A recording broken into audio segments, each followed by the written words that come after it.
It's like disgusting how people try to use that opportunity, either show how they really felt about Drake the whole time, or just like pile on and tear this dude down and like create a narrative as if he's not great. I feel weird. Just like when I see Kendrick get the moment he had, pop out, the stadium, the Super Bowl. I'm just as proud of this nigga as I was when I knew him back then. But I also hate that for Drake. Lawbreeze and Gentlegrams, Jermaine remained tender after saying he surrenders. Is it cause he thought Lawbreeze be a better contender to battle Kendrick? Cam'ron came to collect his return on investment, and J. Cole rejected him requesting interviews, which caused Cam to sue. But first, who did J. Cole sit next to? Nadeska. She did a great job, and Cole gave some insane thoughts on the race to the game's top he dropped out of when he tried to replace Dot. So let's break it all down, all the insanity, but first massively extract action and damage and pointed passion onto the like and subscribe buttons for this masterpiece. I study rapaholics for a living.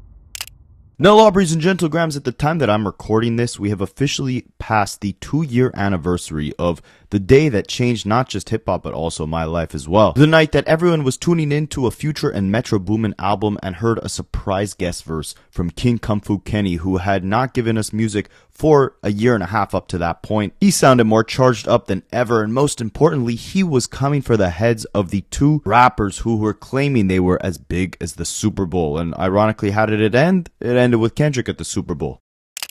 I want to perform their favorite song, but you know they love the soup.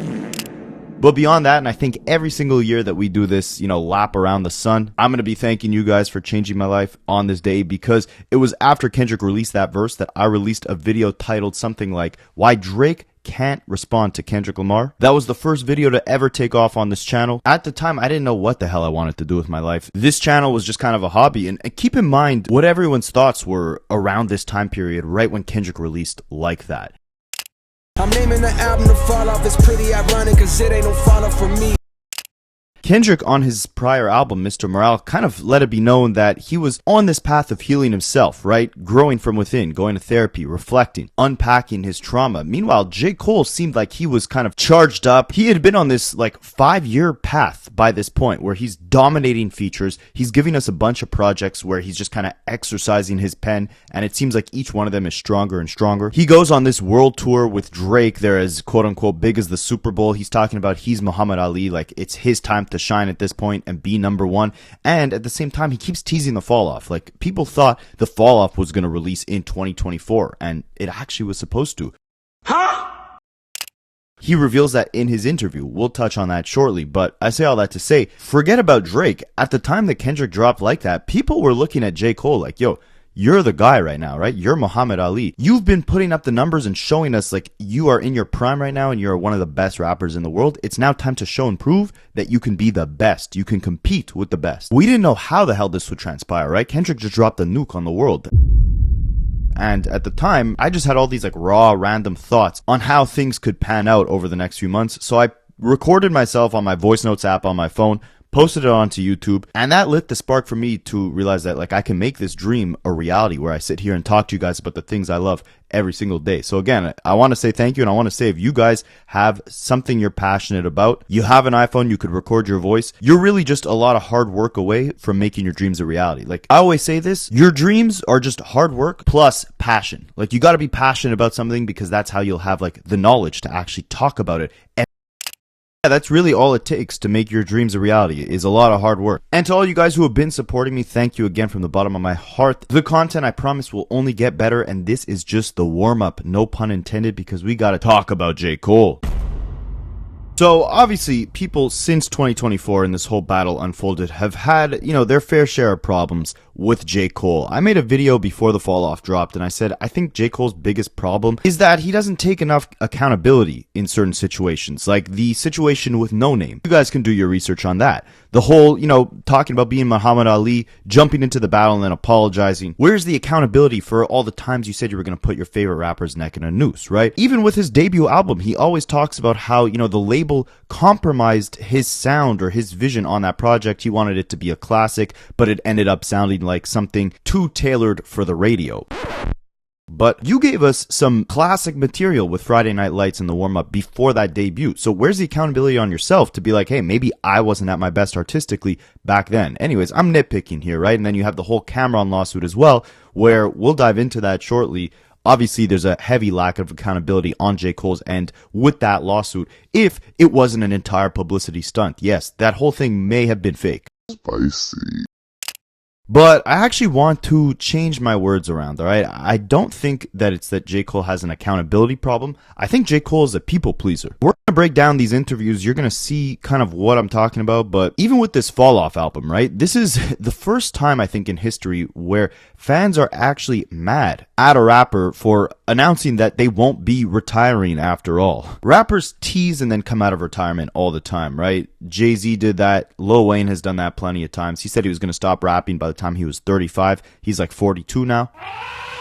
But the way J. Cole went about it was different, right? He had this Fall Off album for the last 5-10 years that he's been teasing, and he packaged it, like the idea of it, as if this was the exit. Then he drops the album. He, goes back to his hometown in the old Honda Civic that he was using on his come up. It seems like a full circle moment, like a real genuine kind of tribute to cap off his career. And he announces, hey guys, surprise, I'm not actually going to retire. Like, a lot of my albums since Forest Hills Drive were actually just little side quests I was doing, and I'm going to continue doing those creative side quests. Now, me, I'm not mad. I was actually really sad thinking that this would be the last J. Cole album ever, so I'm happy to hear that. But there were some people who are like, dude, what the hell, right? Like, you're always backpedaling things. You're always saying things that you might not genuinely mean, or you might not think through enough, and these things end up backfiring on you or just making you look disingenuous, right? The off-season might delete later. It's like practice. It's just lyrical exercise. It's just me practicing to get to the fall off, which is the continuation of the J. Cole story. Jermaine's life story in the form of this J. Cole character. So when you hear me say, this is a suicide note, come here, look what I wrote. It's me basically saying like, man, I'm done with that. I took you to the end. I took you back to 29. Then I gave you the life update at 39. I don't have nothing else to say as Jermaine via J. Cole. I'm a rap probably. I'll hop on a song probably. I might even fuck around if I get inspired enough. I may do an album, but I don't care to continue that story. The Fall Off is like a continuation of the J. Cole story. If you listen to Forest Hills Drive, that's Jermaine via J. Cole. If you listen to For Your Eyes Only, that's not Jermaine via J. Cole. If you listen to KOD, that's not Jermaine via J. Cole. If you listen to the Off Season and even Might Delete Later, man, that's just me practicing. But when you play the Fall Off, you getting Jermaine. You sitting in a passenger seat with Jermaine the entire album.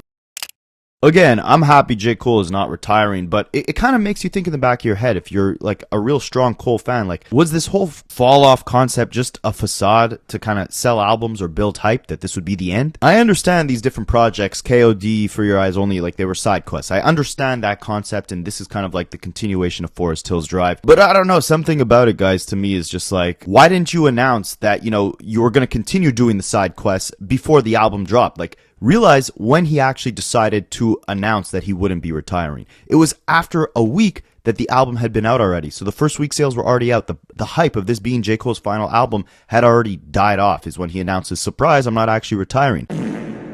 The same way, when he dissed Kendrick Lamar and put the diss song on his Might Delete Later album, 4 days later he announces, surprise guys, sorry to Kendrick, I back out of this beef, but the actual diss song only left the album's track list after the full first week of tracking was finished. So he ended up getting, all the hype from that diss song counted towards sales for that first week of that project's release. So you guys tell me, am I tripping, or does there seem to be a bit of like a disingenuous backpedaling problem here? I want you all to know as well, no one can call me a J. Cole hater, alright? Because me and two of my friends made sure to get the pre-sale, and we were like the fourth in line to buy J. Cole concert tickets for this Fall Off tour. Alright, we spent like $250 each on floor seat tickets to go see J. Cole perform. I'm a big J. Cole fan. I love J. Cole. I did love the Fall Off also. But at the same time, I don't need to be delusional. So I'm just pointing out patterns that I see here, okay? Now, J. Cole wanted the album to age on its own or speak for itself for a month before he actually sat down and started speaking about the music. That's going to play an important role with the whole lawsuit that went down with Cam'ron as well. But J. Cole is finally out here talking about not just the music, but also the moments that led to the entire second disc of the Fall Off. Yes, J. Cole, after apologizing to Kendrick and backing out of the beef, ended up going back to his hometown and recording the whole second half of this project. Now, right when the interview kicks off, J. Cole admits that he was actually really nervous to do this. By the way, I think Nadeska was like the perfect choice for someone to actually sit down and unpack this album with J. Cole, considering this is an album that really reflects, the entirety of his career and how he views his legacy. Because Nadeska, she's always going to keep it on the music. She's going to ask really in-depth questions, specifically about the creative process, without getting too much in the, salacious, dramatic, clickbaity stuff. But at the same time, she's always been a huge J. Cole fan. If you watched her on Everyday Struggle, you'd probably remember that. And so she really knew the right questions to ask, specifically when it came to J. Cole. But even with that, he admits at the beginning here, like, he was very nervous. He hadn't done an interview in a while. And I am out my comfort zone, I ain't gonna lie, because I can feel it right now. I'm like, oh man, I'm nervous. You know what I mean? Like, strangely enough, but I'm nervous because I'm, like, when the last time I did an interview, you know what I mean? Like, it's been that long because after all the things you've been through, I'm surprised to hear that sitting down in this space in your childhood home can even make you nervous. Yeah, I guess. I think it just literally has to do with the fact that, like, yo, this is not my norm. I've been back here, and I'm more comfortable in this house, but it's the interview setting where the beginning of this, I'm like, oh shit, I kind of feel it. And honestly, while I may have, my criticisms here and there on J. Cole, like, I really appreciate him as an artist for sitting down and actually doing an interview. Because in 2026, I don't think something like this is necessary at all, especially for an artist of Cole's stature. For this album to sell well, it doesn't require him to sit down and, answer a single question about nothing. All it takes is literally just uploading it to Apple Music. It would have done more than fine. But he decided to go, above and beyond, not just with this interview, but also with that trunk sale, where he was driving to different cities, picking up like random fans on the street, listening to the album with them, giving them this like absolutely unforgettable experience. You were like, oh, it's so cool you doing this. I appreciate it, but like for me, selfishly, this is amazing. Like, you know what I mean? I get to come out and like, these same dudes was in this same car. Selfishly, this is more for me. I get to damn near pretend or remember what it feels like when I was younger. It's like a time capsule for me. A lot of people want to call him performative for that. They might even call him performative for, having this whole interview done in the comfort of his childhood home, right? But I think a lot of this stuff is really unique, and I think he's going above and beyond, getting himself out of his comfort zone for the sake of his fans. I really don't see how you could find a way to make stuff like this seem lame. It doesn't make sense to me. Now, what's interesting about a lot of artists is that they could get this massive creative surge or inspiration just off of, a specific environment that they're in. We used to see Kanye West travel to these remote locations in Hawaii or Wyoming and create these like retreat style things where he'd have a bunch of artists in there. It was almost like a boot camp, right? He literally locked himself in the Mercedes-Benz Stadium to finish recording Donda, right? Some artists say he had, corn, not the food, the images, like just plastered all over the walls to keep him inspired. With J. Cole, it's the exact opposite, you guys, all right? He actually, if you listen to his Inevitable podcast where he documented his entire come up from his first mixtape all the way to Forest Hills Drive, every single time that he got a creative spark to embark on a new project or even creating his first massive hit, Workout, it was always when he left these crowded LA studios or these big cities and instead was just by himself in solitude in places that felt familiar to him. The recording process of his second album, Born Sinner, didn't really come until he left LA and went back home to record on his own. Workout, his first single that Jay-Z and the record label was begging for and was blocking his first album from coming out until he had that first single, that only came to him when he was alone by himself in a hotel room playing albums that he loved from his childhood, specifically College Dropout. And now he's detailing how a key portion of the fall off actually came from him spending his first night in years, probably since he was a child, in his childhood home, 2014 Forest Hills Drive. That is the house that J. Cole was raised in, that he ended up buying, that Nadeska is now interviewing him in, and that he made major strides of creating the fall off while sleeping in that house all by himself. Probably really the first time in like 30 years that he slept in that crib. Of course, this house, if I was just here in this house, I actually came, the last time I was here was, we had did something like this. There's a trailer we shot that was set up similar to this. But, months after that, we were making like a big decision on the album. And I had like a big decision to make. And I was like, a lot of times I get in a space where it's like, I need like clarity. I'm like overwhelmed and like I got like, the weight of the album is on me and all of these decisions that got to be made. And at that time, I think it was like track list in order. Because as we've been making this album throughout the years, we've had a running, living, breathing like track list that like some things stay, some things fall by the wayside. New songs come in, old songs go out. Sometimes old songs come back. But this was at a point where it was like, oh, yo, we're really here, we're mixing. but there was something about the beginning of the album that like wasn't sitting right with me. And sometimes I just got to go get like some solitude to like get clarity. And so I was like, yo, should I go to New York? Should I post in New York? I do that a lot. I'm like, nah, like I need to go back to Fayetteville and I need to come. And as long as I've had this house and as many times I've been in here and been back, I haven't stayed the night here and mad long. So at one point last year, I had to just come, and it was like my first time staying a night in here. Like I literally had to like buy a bed. You know what I mean? The bed that they bought, well, not me. I didn't buy a bed. I had someone, yo, can y'all get a bed and throw it in Forest Hill Drive? And the bed that they bought is a king. It was like a king size. That shit don't fit in my room. So it wouldn't fit in my room. You know what I mean? So like they put it in my mom's room, my mom and my stepdad's room. And so like for the first time in a long time, I'm staying the night here, and for the first time in my life, I'm sleeping in my parents' room in a sense, and it was mad weird. But that trip did actually like give me clarity that I was looking for, and like I had an aha moment, and it was a big like breakthrough. You know, I called Eve. I think, did I call Eve or did he come down too at some point? But either way, we figured something out. That was like, that's it. We'll start it like this, then we'll go here. Now, if you know J. Cole, you know he's been very critical, especially of his earlier work, right? It seemed like by Forest Hills Drive, he was at a point where he was creating what he wanted to create, and it was resonating on a much higher level with the culture than a lot of his earlier projects. Again, he was very critical of his first album. Even his second one, he didn't feel like he was fully, you know, at his best. So when Nadeska asks him, like, how does looking back on this album feel, The Fall Off, relative to all his other albums, J. Cole says that there was, you know, this sense of pride that he's kind of went back to being his own favorite rapper, like listening to this project as if he's listening to an amazing body of work from another one of his favorites like Jay-Z or Eminem or Cannabis. But at the same time, there was also a massive sense of relief because, again, I'm sure you guys remember how long he has been teasing this project for, right? This is 10 years in the making. And not just 10 years in the making, this is 10 years since he announced that this project would come out at some point. So it was like held to the standard of absolute perfection, and he says he was tweaking it because he knew it needed to be perfect, and at one point it was looking like it may not even actually come out.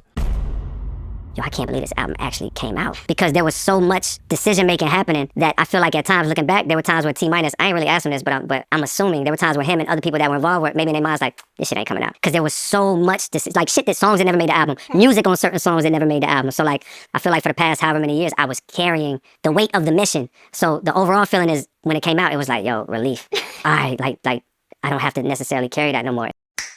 And there was a pride too, you know what I mean? There was like yo, you did it. You know what I mean? There was like a genuine gratitude that I made something that when I listened to, I'm a fan of this. I told somebody the other day, it's like, yo, I feel like I'm listening to my favorite rapper. At many points in my career, especially early on, I was my favorite rapper. Of course, growing up, Pac was my favorite rapper. I had a Cannabis run where he was my favorite rapper. I had an Eminem run, you know what I mean? Of course, I had a Nas run. I had all of these runs of people being my favorite rapper. And at a certain point, when I hit my late teens, early 20s, I started to notice that like, oh wait, yo, I'm my favorite rapper. How do I know? Because I'm always listening to myself. You know what I mean? I'm listening to myself like how I would listen to Jay-Z. Yeah. You know what I mean? And I'm rapping along with it, boom, boom. There was a stretch where I can't necessarily say that. And not that I was trying to be even my favorite rapper. I was making whatever was coming out because I just felt like that's what I had to do. But the whole mission of The Fall Off, in a nutshell, I didn't say it like this 10 years ago, but the mission was to become again a rapper that like I want to hear. You know what I mean? To make the music that I want to hear, to write the verses that I want to hear, to make the album that I want to hear. So there was a gratitude. How were you working on like KOD or the off season, all of that, and still making the actual records that made sense for The Fall Off? Yeah, so I think one was an understanding that like, yo, this idea for this album called The Fall Off is a long-term thing. I didn't think it was 10 years. Now, it's kind of interesting to hear Cole detail the process behind, you know, all the albums in between Forest Hills Drive and The Fall Off. For all of you who don't know, basically after Forest Hills Drive, when he had all that, you know, success and acclaim, he got a little bit comfortable, started realizing like, okay, maybe I'm at the point where I could retire, but then came to terms with the fact that he didn't want to retire, not at this point, and that when he does retire, he wants to retire at, you know, peak skill level. And the concept for that was supposed to be The Fall Off, this grand album where he's rapping at the best level he's ever rapped at. The songs, the concepts are just at the highest quality he's ever put out. So in between that, he's giving us, I guess, what he would call side quests or throwaways or just albums that are kind of on some different sort of concepts, right? Not really in line with, you know, J. Cole, the person. And I think this is the interview where he details most about those years, like 2016 when he gave us For Your Eyes Only, or 2018 when he gave us KOD, and what his mind space was when he was, you know, deciding, okay, this is a song that deserves to be on The Fall Off, but this is a song that's not so good, but still good enough, or maybe it's running with a different concept, so it deserves a project of its own. Another interesting thing is that, of course, at this time period, the SoundCloud era emerges, right? So Forest Hills Drive drops. By the time he does For Your Eyes Only, music as a whole is in a completely different space. The streaming era took over, and, hip-hop sounds different. So you get songs from J. Cole where he's reflecting on that, like Everybody Dies, where he's kind of crapping on the low whatever. He calls them the short bus rappers, like the slower rappers, right? Or you get 1985, Intro to the Fall Off, which is really the first time he actually teases the title formally. And that's the last song on the project KOD, which is another one of Cole's side quests. And on there, he's dissing, the Lil Pump's. What was Pump's sidekick's name there? Smoke Perp. Like, all those guys who were kind of trolling J. Cole, making this mid music, whatever. He was kind of warning them, like, hey, your 15 minutes are going to be up soon. I know you think this type of revenue is never ending, but I want to take a minute just to tell you that ain't true. One day them kids that's listening gon' grow up and get too old for that shit that made you blow up. But at the same time, Cole himself as a producer, because he also makes his own beats, he was trying to keep up with what was going on in terms of how hip-hop was evolving, right? How trap became that dominant sound. So at this period, he's trying to create like a bunch of beats that sound like Southside or Metro Boomin. It's kind of interesting to see how he's evolving artistically and shaped these different side quest projects in while he was overall working on the Fall Off. Because he says if he just only stayed focused on the Fall Off, all these random songs we wouldn't have ended up hearing because they didn't fit the standard of quality of the Fall Off, and we just probably wouldn't have heard from J. Cole for years after Forest Hills Drive. I felt like, okay, you've lost a bit of skill in certain areas. Where you've gained in some areas, you've lost in some areas. So now you got to work to get it back. It'll take time. So I'm thinking the Fall Off is like, man, this is maybe a couple year thing. So I already was thinking long term. Give yourself time to get there because you're going to have to put yourself through drills. You have to re-motivate yourself, re-inspire yourself. So I was already thinking long term. I'm still writing and I'm still creating. And it just so happens that the things that I was writing and creating were like what ended up becoming For Your Eyes Only. I'm making these songs. It wasn't until I actually wrote the song For Your Eyes Only where all of these other songs that I was making made sense. I'm like, oh, I know I've been telling a story that's not necessarily my own and what I've been writing. And it's not necessarily my favorite rapper. I like this rapper, you know what I mean? But it's like, it's not the Fall Off level that I'm looking for. That was the first thing that kind of like gave me something to do while the Fall Off was like a North Star. I'm like, oh, well, I need to go finish this album. I gotta motivate myself. And one of the things I was doing at that time was like, I was like making these beats that was like, damn near my version of like, I'm trying to learn from Southside. You know what I mean? I'm trying to learn from like these producers because it's like, I come from a era where the people I looked up to, they hold their nose at certain things. You know what I mean? Like, oh, it's the real hip hop producer and boom, boom. And it's if the drums ain't boom bap. But I didn't really subscribe to that. I come from a cloth like hip hop where they might hear back then, like all the stuff Southside and them was doing, like 808 Mafia. They might hear them beats and go like, man, all them shit sound the same. My ear goes like, nah, but I know that's not true. And if you're immersed in the world of Future and such, you can hear all of the differences and the subtleties in these beats. You think it's the same, but that's like white people in the 80s or some shit being like, oh, this rap crap sounds the same. You know what I mean? It's no different. They're not immersed in the world, so they can't hear the subtleties or whatever. So I start like practicing with that. And eventually what came out was like, meanwhile, the SoundCloud era was popping at that time. So in a matter of a few days, I start spilling out these songs, not on purpose. I'm just trying to find my quiet moments in the crib as a dad where I can actually sneak away and like go spend an hour working on some music, which is becoming less and less time now that I'm a father. And like in one of those moments where I crept away and like a 3-day stretch, I did like, I don't know, like 6 to 7 joints, which at that time was crazy because like I wasn't actively working or recording. And the joints, I'm like, yo, these just got a sound to them and they saying something. They not the Fall Off thing that I got on my mind, still my North Star, but I'm like, yo, there's something, you know what I mean? And then we take a trip For Your Eyes Only tour is about to start. And I catch another wave in a hotel room and more songs spill out. And before I know it, I'm like, yo, I got like 8 right now in a matter of like 4 days or something crazy. And all of that to say that kept happening. And within a week, I had like 12 songs where I'm like, yo, this is something. And it wasn't on purpose. It was just coming out. So I just had to have a conversation with myself like, yo, what is this? Like a project. What is it? And quick as fuck, the thought was like, oh, KOD.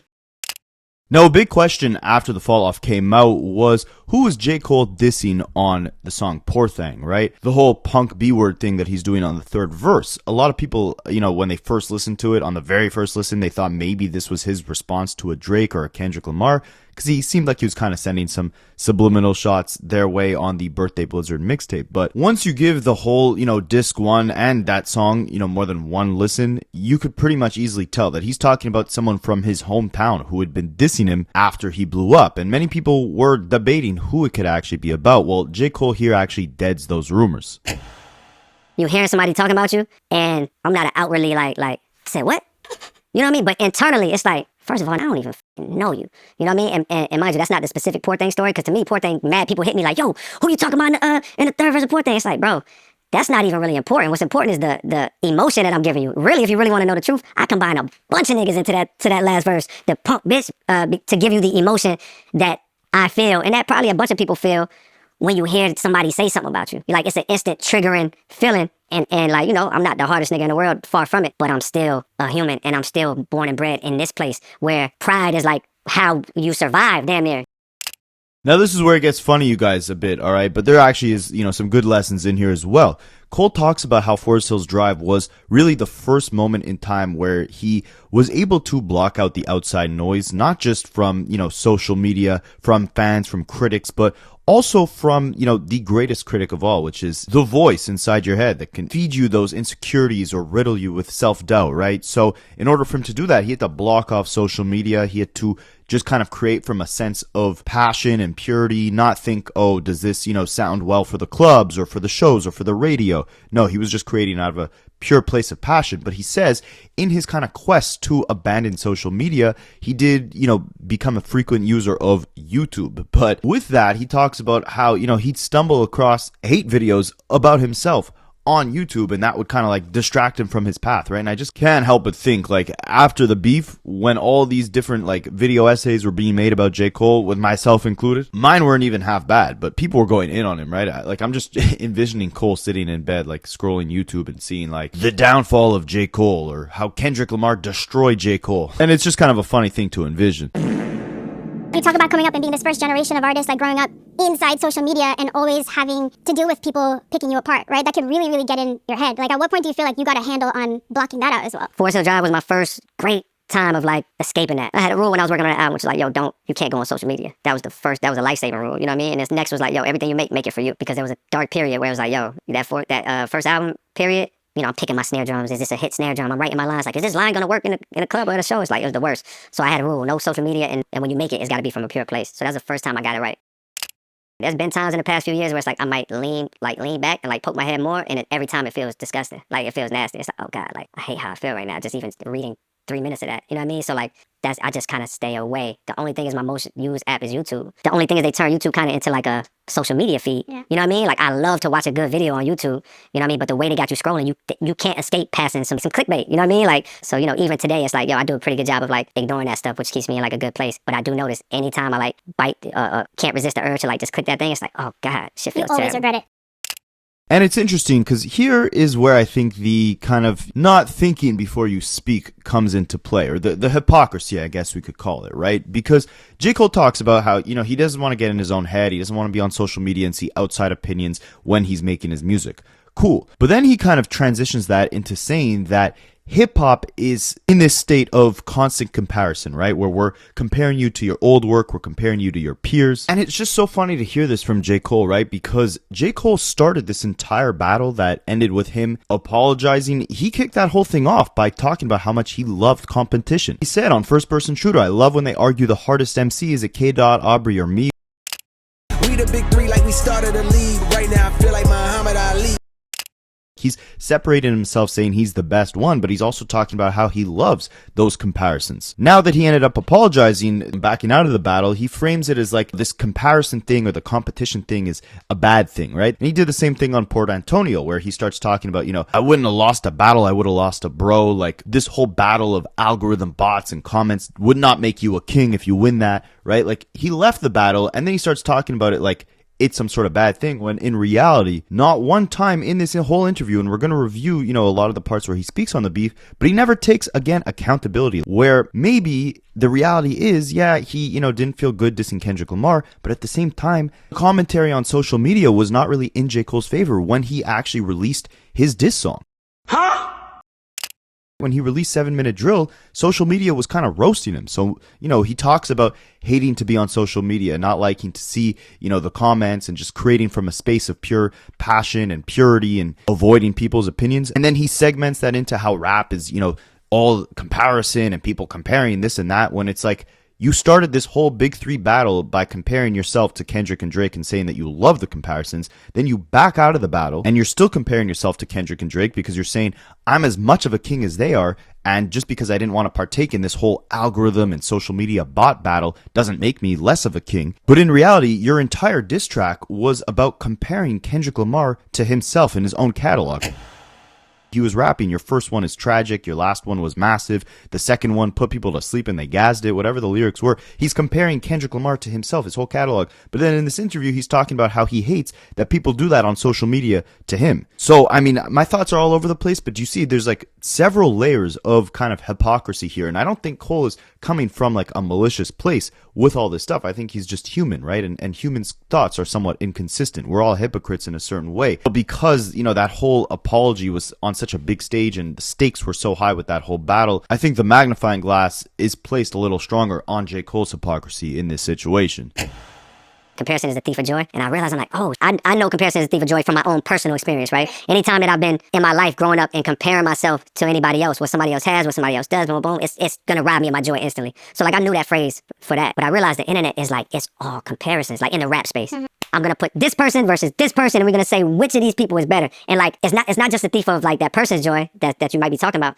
It's actually the thief of everyone's joy, because now I have to choose. I have to instantly get like analyze flaws or like boom, or defend the person that I'm and it's gonna rob me of the joy of who that person really might be.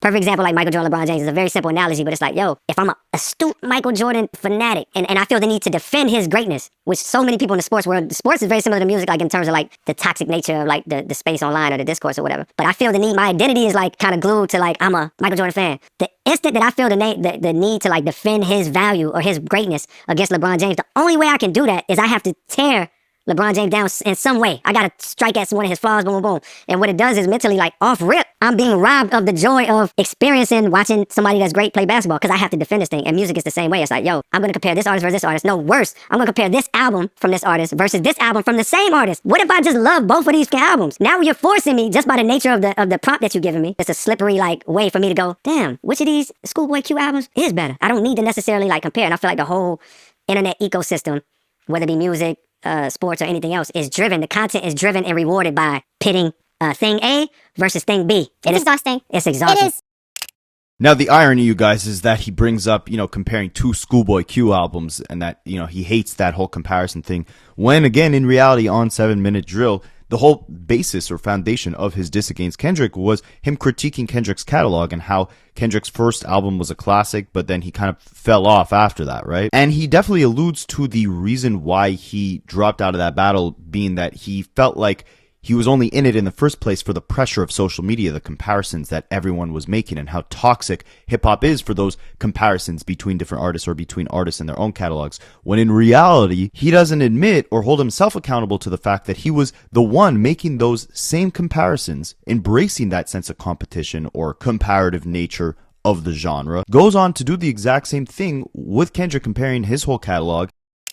Then there's rumors that Schoolboy Q, ironically, he brings up Schoolboy. Schoolboy allegedly was the one who told Cole, hey, maybe step out of this battle because this is going to get ugly between him and Drake. J. Cole backs out and now frames it like it was this nasty algorithm war on social media, when the irony is that he's never been able to admit that he kind of started this whole thing, the whole comparative talk. And as much as he says he hates social media and all the conversations on social media, he's never really addressed that social media was not feeling his diss track when it first dropped, right? And maybe I'm nitpicking. Again, I don't really care that much that J. Cole apologized by this point in time. But just to me, in my opinion, and again, I could be wrong, it seems like there's a bit of a lack of accountability when it comes to this entire situation. But of course, it's not all bad, right? He actually emphasizes that, again, the second disc of The Fall Off only existed because of the backlash he faced after dropping out of the Kendrick and Drake beef.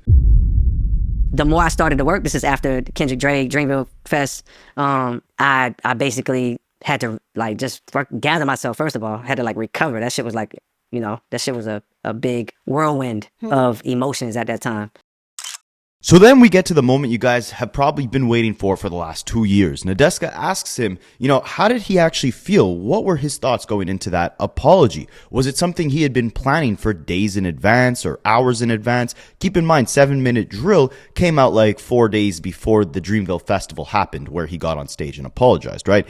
And J. Cole actually said the idea to apologize and back out of the battle only happened about an hour before he got on stage. And it was a huge moment of relief because he had been stressing in the days prior, right after he released the song, kind of probably wondering, like, what did I actually get myself into, realizing that he made a mistake. Might Delete Later was supposed to be like a teaser to The Fall Off, right? And he used that big moment of teasing the fall off to actually jump into this battle and announce like, hey, I'm here to compete, right? But then he realized, I don't want to compete. And he almost had like this aha moment, like a light bulb flicking off in his head, because he didn't know how he would wiggle his way out of this beef. But then he's like, oh wait, I got this even bigger platform right now that I'm about to go on. So if I make this statement to the world, then Kendrick will know I'm sorry and I won't have any real obligation to continue going back and forth within this battle. Was it something that you had really thought of and planned? Or did you get on the stage and felt like, I need to do this? No, it hit me an hour before. Okay. But before that, I was stressing the fuck out. In the moment that the idea came to me, like via God, it's like, oh man, I lifted and I got light and I got excited. I got so excited because, you know, to tell you the 2 or 3 days before that, it was like, oh my, nah, this is terrible, because I feel like I misrepresented myself. You know what I mean? It's like all of a sudden I'm giving life to division and to negative storylines or negative perceptions on somebody that I fuck with and got love for. You know what I mean? Somebody that I like care about. And it's like, oh shit. In my mind, of course, I mean, I could take you back to, we know why that happened in the first place, but just to answer your question, that shit had me feeling terrible, because I'm like, oh my God, like this shit is nasty. This shit don't feel right. And of course, leading up to it, when I was doing it, it made sense. Actually, I can't really say it made sense, but in a moment where I wasn't clear, like we were just talking about, I chose to do something that didn't align. It's like putting on the outfit, the Versace sweater or whatever. In a moment where I wasn't clear, I chose to go this way for reasons that I could tell you about. But all you need to know right now is like, yo, I felt miserable about it. My whole demeanor, my whole shit, my wife could tell. And so I'm like, oh my God, I gotta go on the stage and like come out here and pretend. Almost like people think that I'm represented. Mike Delete Later had just dropped. It's the biggest news. Not saying Mike Delete Later is, but just the drama of all of this is the biggest news happening. And I'm coming out as a representative of what the fuck they just heard. It's like, nah. So an hour before, it was like, like, yo, in a very loud manner, you know, in a very public forum on your album, you said some shit you didn't believe in. Now you got the opportunity to go on a bigger forum, you know what I mean, a bigger stage is being live stream and say something that you believe in. And in that moment, I'm like, thank you, God. And this is where it gets interesting, guys. Cole says that the only person he told in advance that he was going to make that apology was his wife, who, when he told her, she actually started crying of relief because she saw how stressed he was the days prior about how he was going to navigate this battle and, you know, what the repercussions of dissing Kendrick Lamar would be. This is definitely the type of person you want in your corner, right? Like, this seems like someone who is genuinely supportive of Cole. She's not there for the money or the clout. Like, this seems like someone who has his best interest in mind, right? And saw how nervous he probably was to, you know, continue this battle. So it was almost just like, you know, this dark cloud that was looming over him had disappeared almost. So that's why she was crying. And I think that's kind of a beautiful thing to see. You know, you want a spouse who's that supportive. The only thing I kind of find funny in this whole thing is as he's explaining this moment, he keeps intentionally omitting the fact that before actually pulling this diss song, social media was roasting him for the actual quality of the track that he released. And I just think it's kind of crazy to pretend like that wasn't a decently sized factor in terms of why he actually ended up retracting the diss song and backing out of this whole thing and realizing he's not well equipped enough to participate in something like this. I told my wife, she the only one I told. I ain't telling nobody else. I'm like, yo, this one about to go do. She start crying because she know how I feel about him. You know what I mean? Like, she knows. And she saw how it was weighing on me the 2-3 days before that. She could see in my whole energy. And she would even ask me. And I'm just like, yeah, I got a lot going on right now. Like, so when I go and do it, I felt even better than I felt knowing I was going to do it. I felt like, if you'd have seen me that night, man, mind you, the demeanor of everybody around me. I was just going to say. Like, damn. My man Barry from since the 80s, you know, he Earth Gang, signed Earth Gang, yeah. He'll always keep it real with you. 100%. But he just sitting there like, you a good dude, man. But he's almost disgusted about it. Like, he's almost hurt about it. And if you would have saw me, I'm just like, bro, like, I feel amazing because now the world knows how I really actually feel. Yep. Now, this is also where the accountability aspects comes in with J. Cole. Like I was saying before, he kind of fails to take accountability for his own actions, or, you know, is always too concerned with being a people pleaser. Because if you really want to get technical with it, the whole conversation about the big three and, you know, who was the best within it, all that started with J. Cole, right? And throughout that time period, he's saying he's ready to demolish your favorite rapper, put them in a noose. And on First Person Shooter, all of that energy kind of culminates into J. Cole pressing that red button to be like, hey, the conversation has been about this big three, but I feel like I'm the best at this point. So you could say Cole started this entire thing. And by the time the challenge actually came out, Cole was the first one to jump out, right?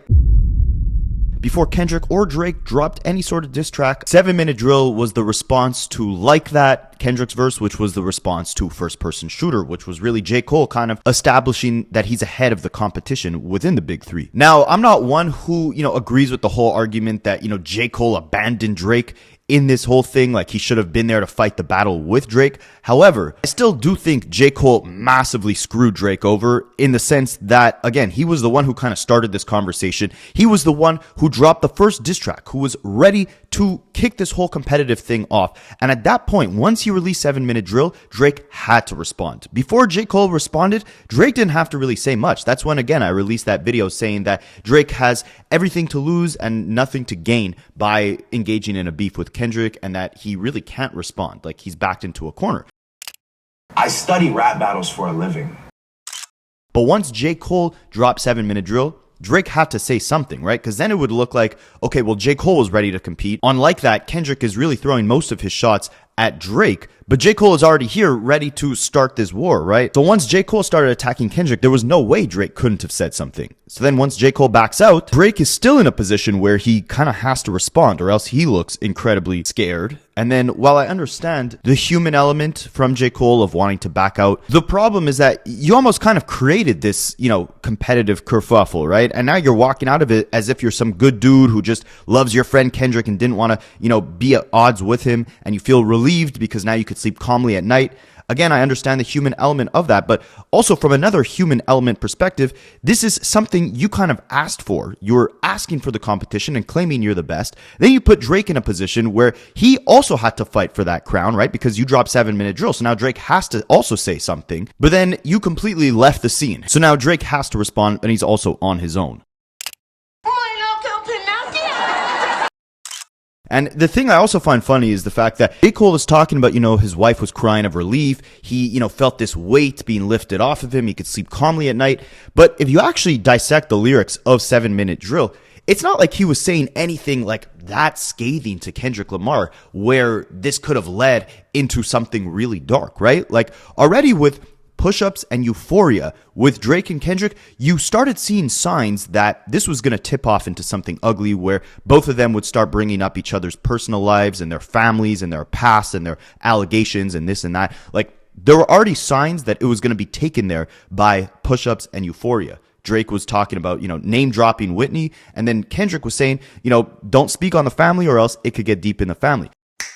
With J. Cole, he was just talking about Kendrick's catalog. Like, yeah, he was saying some BS, but it's not like he was putting himself in a position to where that battle between him and Kendrick would have gotten ugly if he would have actually continued engaging in it. And considering the fact that Kendrick gave Drake a clear warning of like, hey, don't tell any lies about me and I won't tell truths about you, or don't speak on the family, it could get deep in the family, I'm sure he would have given that same grace to J. Cole where he would have said this could be a friendly fade before it gets any further. And I'm sure J. Cole would have, unlike Drake, probably accepted that this battle be kept, on kind of friendly terms, right?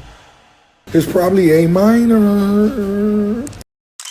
So I say that to say, when he talks about, how this big, ugly battle was weighing on him and he felt so good to be able to drop out of it, it's like you also have to think about what Cole was saying in his diss song and where the trajectory of his beef with Kendrick would have gone if he never backed out of it.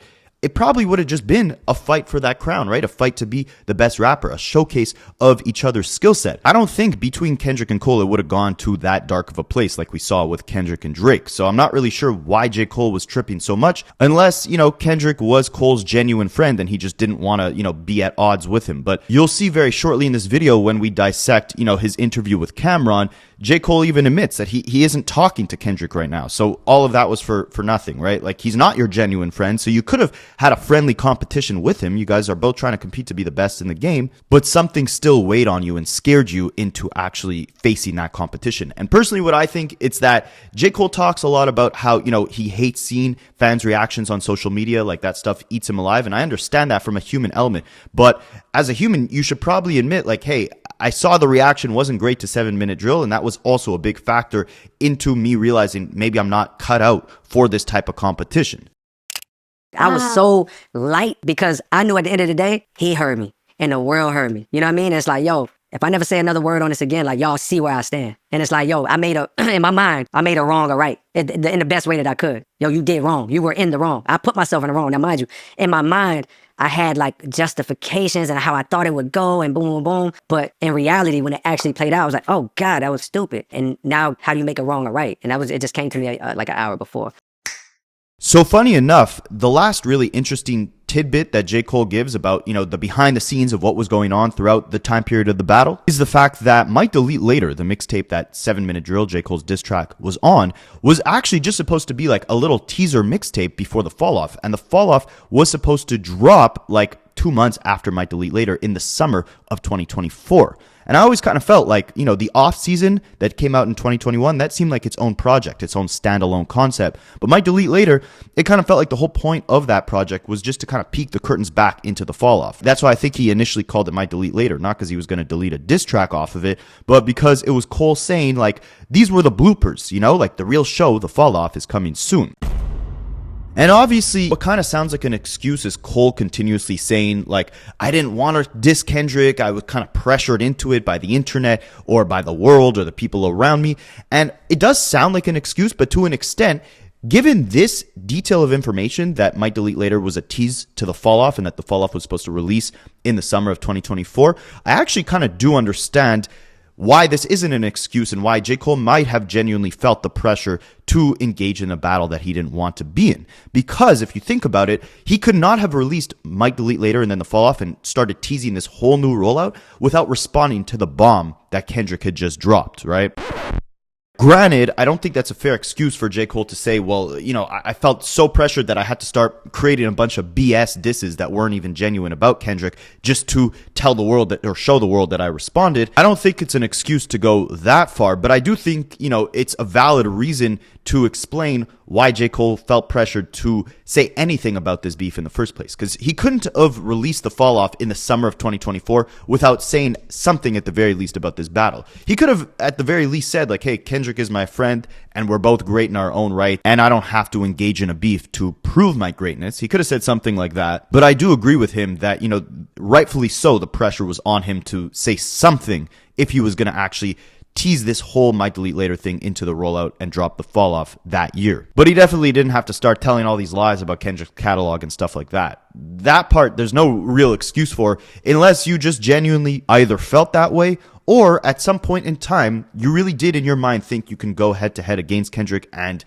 this was your way of trying to prove that. And the thing is, he talks about, how he felt so bad about releasing that song and how it was weighing on him for the days after that. The thing is, like, you had the opportunity to delete that song, no pun intended, for days before you actually announced the apology, right? You didn't even have to release the song in the first place. You could have recorded it, not sent it to mastering, not put it on the track list. When you're reviewing the whole track list and Might Delete Later before you released it, you could have said, hey, you know what? I don't feel great about this song. Let me delete it.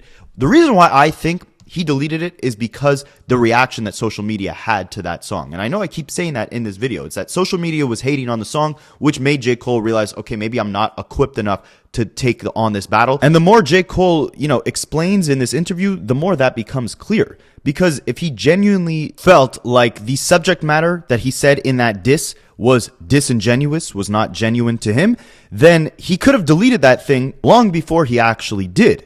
He only deleted the diss track or apologized to Kendrick conveniently after social media had like 4 days to roast it. Embarrassing.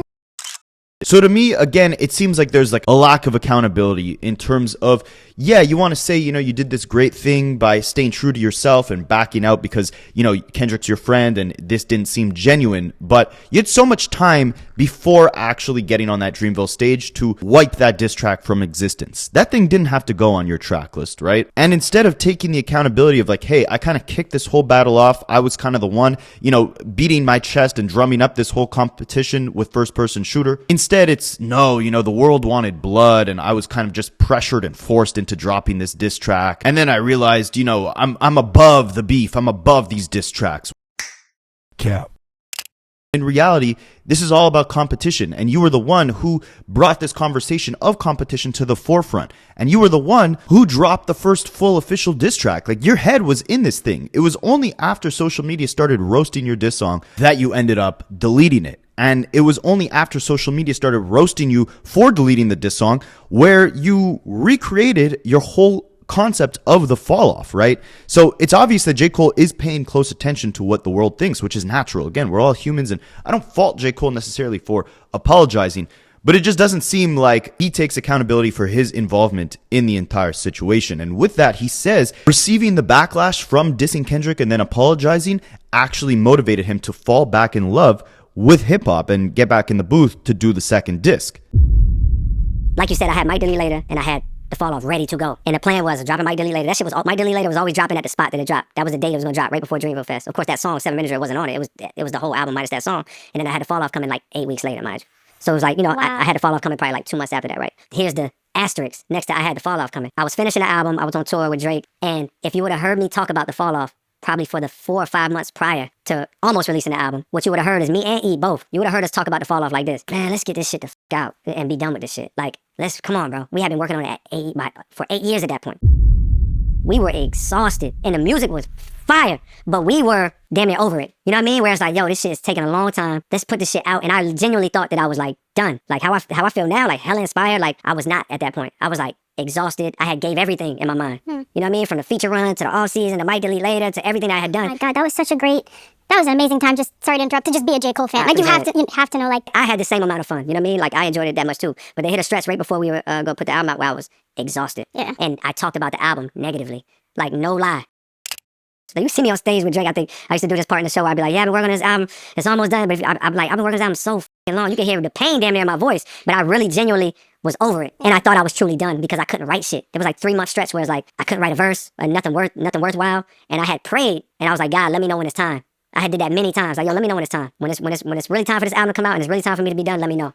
And I thought he was showing me that it was time because I was over it. I couldn't write shit. I thought like, yo, I guess I've said everything that I have to say. And here it is, the Fall Off, and here go Mike Delete Later, and I'm done. So mind you, what happens. The world is fucking me up. And in my mind, I'm like, yo, they shitting on you right now.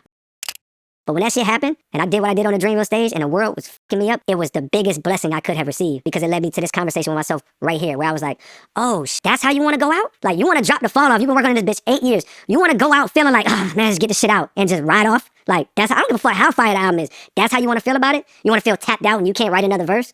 And I was like, fuck no, I don't want to feel like that. I was like, well, how do you want to feel? When I put out the Fall Off, I want to feel inspired. Like, I can go do 3 more albums. Like, I hate how I feel right now. Like, this shit whack. Like, I don't want to be, like, talking about the album like this or, like, feeling like I ain't got shit to say. All right, then. Oh, you've been here many times before, right? Yeah, I have been in a space many times where I've had to, like, light my flame back and fall back in love with this shit. All right, so you know what to do. Yeah, I do know what to do. But this time, you got to do it a little different. Like, don't do exactly what you did before. So that conversation was such a realization for me, and it set me on a mission of, like, falling back in love with this shit. And so, too, I know I'm answering, like, 4 questions ago because I was taking a roundabout way to get here. But the reason why it became a double album is because I fell back in love with this shit and my pen got on fire, like, over the course of the next few months.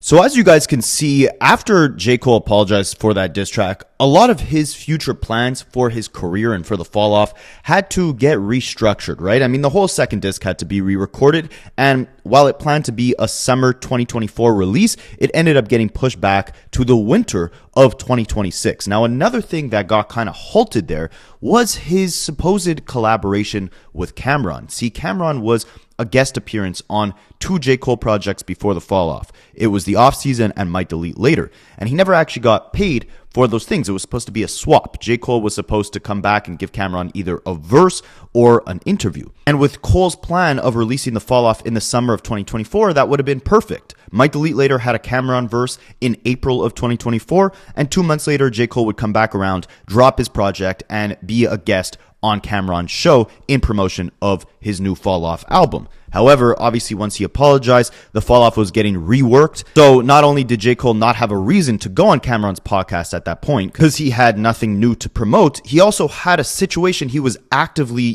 trying to avoid talking about at that point. Like, he knew if he got on Cam'ron's podcast in the summer of 2024, he'd be questioned the first thing about that beef. And he didn't want to talk about it at that point. He wanted to leave it for the music, right? At the same time, he wasn't really releasing much music except for his feature on Grippy, right? So it makes sense that he also didn't want to give Cam'ron a verse at that point in time. But the thing where J. Cole messed up on is he kept delaying and giving Cam'ron these fake dates, or these dates that wouldn't come true. At first he said, later in 2024 they would do the interview, but that never happens, right? He keeps pushing back the Fall Off. And he doesn't keep Cam'ron updated on when Cam'ron will get the swap for the features that Cam'ron gave J. Cole. So what does Cam'ron do? Well, eventually he doesn't hear from J. Cole, so he ends up filing a lawsuit against him. And he actually explained why he filed this lawsuit, because many people were confused at the time. Like, did J. Cole really not answer to the point where Cam'ron needed to go this far and threaten legal action? Well, Cam'ron explains it. Me and J. Cole are cool, or was cool. This is exactly what happened. Being a man is keeping your word. And I know everybody's busy and everybody has things to do. But if I give you my word 4 or 5 times, I got to do it. So on his first project he did, I did an intro for him. I did the record for him for his intro. I told him I may need a verse whenever I get a project done. He said, cool. He had another project. I did a record in 20 minutes. I knocked that shit out and went off about my business. I need a verse. I'm exaggerating, but he's like, the shock ain't right now. And, you know, the moon got aligned with the stars. And, you know, when I write, I put my all into it. Okay, let's put your all into it then. You know what I'm saying? Give me that verse. You called me twice to do something, and I did it. One day you have 48 hours to do it. Then I knocked the other thing out as soon as I came to New York, because you ain't want to send me a record, you want to be in the studio with me. I knocked it out. You don't give me the record. Then I said, you know what, forget the record. Let's do an interview. Got you, I got a project coming out in June. Let's do it around there. Cool, June is coming. Oh, we pushed the album back, I don't want to just do an interview. All right, cool, now we're gonna do it in October. All right, I'll call you back in October. Yo, what's up? Oh man, killer, you say I tell you October, you call October, huh? Yeah. Yeah. So now this is when all the beef is going on with Kendrick Lamar. I can't do it now because I don't feel like talking about that right now. I said, look, I'll do the interview, I won't even bring that up. He says, nah, I can't do no interview and not talk about it. All right, well, when can I get the interview? Yo, February, definite. February, I'm dead ass on February. February come. Yo, what's up? Oh, shit. Yo, I'm still working, man. Now, at first, people thought this was a publicity stunt because now that it's finally time for J. Cole to come out and do interviews, he pulls up on Cam'ron and it looks like they got the show finally settled and J. Cole will be on it. So it's like, was this all a lie? Was Cam'ron really not filing this lawsuit against J. Cole? This was all publicity for, you know, this interview that's about to happen now? Can't be a stylist neither. When she's fixing somebody's collar, I don't know what may happen next time she...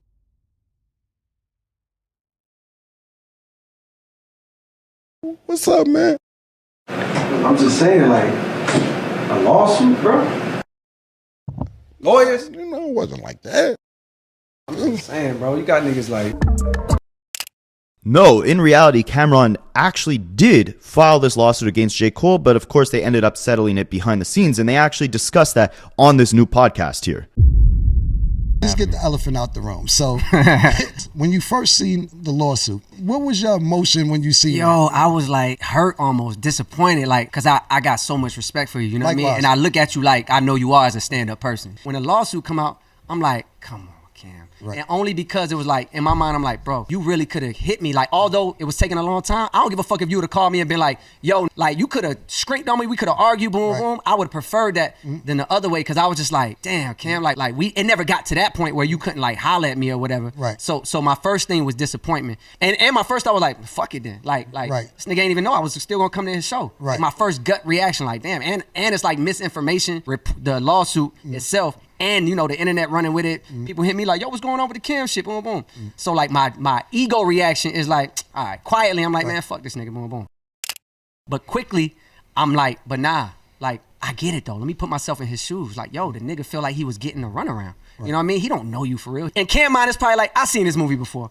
You don't fuck with me. You don't want to do the favor. You trying to drag me out until I don't want to do it no more. All right, nigga, bet. And I got one in the chamber. I never signed that paperwork for that fucking, for that verse. So here you go, boom, just to like hit me in the rib. You know what I mean? And it's like, I still said in my mind, I was like, yo, I'ma still go see Cam. And which, of course, it was never going to go nowhere. But for me, it was more like, I need to get this nigga attention. It's good that J. Cole, you know, actually ended up going on the show, but I don't understand why he couldn't have told Cam'ron, like, in between, hey, you know, I do plan on coming on the show the first thing when the album drops. Like, you'll be the first person I sit down with. How could that have been so not communicated to the point where Cam'ron needed to file the lawsuit? I don't know, but we get another crazy comment from Cole here because he starts talking about how, you know, while he was a fan of, you know, everything Kendrick Lamar accomplished after the beef, he hates that, you know, it's become kind of like World War III or politics where you're either Team Drake or you're Team Kendrick and everything's so divided. And while I feel that, the crazy part here is he tries to paint Drake like a victim, and it's like, where was this energy for Meek Mill when Meek Mill was going through his battle with, you know, Drake? Or where was this energy for Ja Rule after 50 Cent, right? Like, you lost a war. Drake willingly participated in a battle, and lost. Like, of course the public is going to clown him because Kendrick Lamar put the magnifying scope to him and kind of made him look like a clown, right?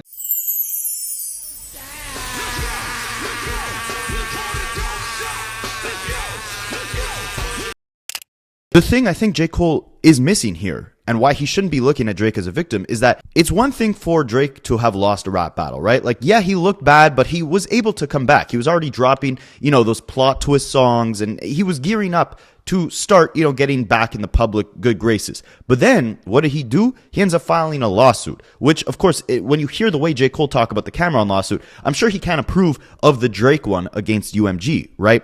And the reason why Kendrick ended up, clowning him on that Super Bowl stage, why the whole world was kind of looking at Drake like a clown, or at least in hip hop, is because of that lawsuit. That lawsuit fueled the division. It fueled the hate against Drake because you had people passionately believing that, he was compromising free speech by trying to set this new precedent in court that you can sue over diss records. But then you had, the Drake fans who now had to concoct their own excuses for why this lawsuit was valid and why this wasn't Drake, compromising the sanctity of rap battles. So they're talking about how this was a whole red button and a nuke, that Drake was going to expose the whole industry for being a snake and conspiring against him and using bots and these illegal tactics. And then it became, Kendrick only uses bots and none of the love that he has is real. It's all manufactured. And then on, the Kendrick side of things, people were saying Drake is a clown who, is trying to compromise free speech in rap music. So to paint Drake like a victim in this whole thing, when the only reason why this immense division and hatred towards him or clowning of him exists in the first place is because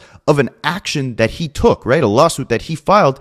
It makes no sense to me. I understand J. Cole's perspective of he probably feels internal guilt for, like I mentioned earlier in this video, kind of starting this whole competition talk with first person shooter, then jumping out the gate, putting out the first diss track, which put pressure on Drake to respond, but then leaving the war and leaving Drake on his own. Like, I understand why J. Cole internally feels guilty for how his own actions may have put Drake in a compromised position. But again, to blame the whole world on why Drake is receiving all this hate and how he's public enemy number one, when in reality, this was all caused by something you, J. Cole, kind of started. And then number two, all this hate, this whole hate train for Drake has been because he tried to compromise the future of rap battles with a lawsuit like that. To me, this is disingenuous. It's Cole overcompensating because he knows he was at wrong and he screwed Drake over. So now he's trying to make it seem like, he has this sympathy for Drake, when in reality, Cole, again, like I mentioned a million times in this video, fails to take accountability for how his own actions put Drake in that compromised positions, and then how Drake's own actions of suing made the online clowning balloon into something much bigger than it ever was from him just losing a rap battle, right? The Drake and Kendrick thing got totally out of hand. Do you think it spiraled out of control? The world, right away, the world became like politics. You're either Democrat or Republican. You're either Kendrick or you Drake. And you got to pick a side, boom, boom. And I felt like the nigga that was like disgusted both ways damn near. You know what I mean? So when you say, did it get out of hand? It's like, creatively, that's not my place to say. Right. But I think the out of hand that I think is like, to me, is like disgusting how people try to use that opportunity, either show how they really felt about Drake the whole time, right, or just like pile on that's a fact. And tear this dude down and like create a narrative as if he's not great. It was a whole campaign, and probably still is to this day. Right. So on one hand, it's like, yo, I feel weird, and they're gonna make headlines out of this. Just like when I see Kendrick get the moment he had, the pop out, the stadium, the Super Bowl, the Grammys. I'm like, I'm just as proud of this nigga as I was when I knew him back then. But I also hate that for Drake. And I hate how the world turns on him. And simultaneously, I'm over here like, man, I hope Iceman go crazy. Now, what's crazy here is that, okay, I understand Cole feeling bad for Drake in a certain sense. Again, I think it comes from within because I feel like deep down, Cole knows that he really screwed Drake over, right? But if this is how he genuinely felt, like he thought that, the whole world turned against Drake, why is it that in the next clip, in this interview, he says that he hasn't actually even spoken to Drake since this whole battle ended? I mean, he says they had like small conversations, but he was kind of scared. He didn't know where, they stood with him or how they perceived him. So he hasn't been really reaching out that much to Kendrick or Drake. But it's like, if you genuinely felt bad for this guy and you thought the whole world was turning against him, specifically because of a battle that J. Cole had a large hand in actually starting, then why wouldn't he make more of an effort to actually continuously try to reach out to Drake? Especially considering the fact that right before this battle freaking kicked off, you guys, Drake and J. Cole were on tour together for a year. year and dropped multiple collaborations. And then J. Cole gets on Lil Yachty's podcast and, 30% of the whole show, he's talking about Drake. And they're hugging and kissing on stage, right? Like, imagine how fake all that love had to be for, Drake to every single night of those shows be doing these heartfelt speeches talking about how J. Cole is so great, and again they're hugging and kissing and this and that, all for Kendrick to just come and disrupt the competition a little bit. And now J. Cole and Drake don't even talk anymore. They haven't spoken in years, when they spent that whole year touring together, talking about big as the Super Bowl, doing the Spider-Man meme and all that. It's like, if this was genuinely someone that you actually cared about, right, and you feel bad that he's getting all of this quote-unquote hate that you perceive as hate, right, why haven't you been reaching out to him? None of this makes sense to me. And again, it'll be the last time I say it in this video, but it seems like a massive lack of accountability from J. Cole. But that's just my opinion.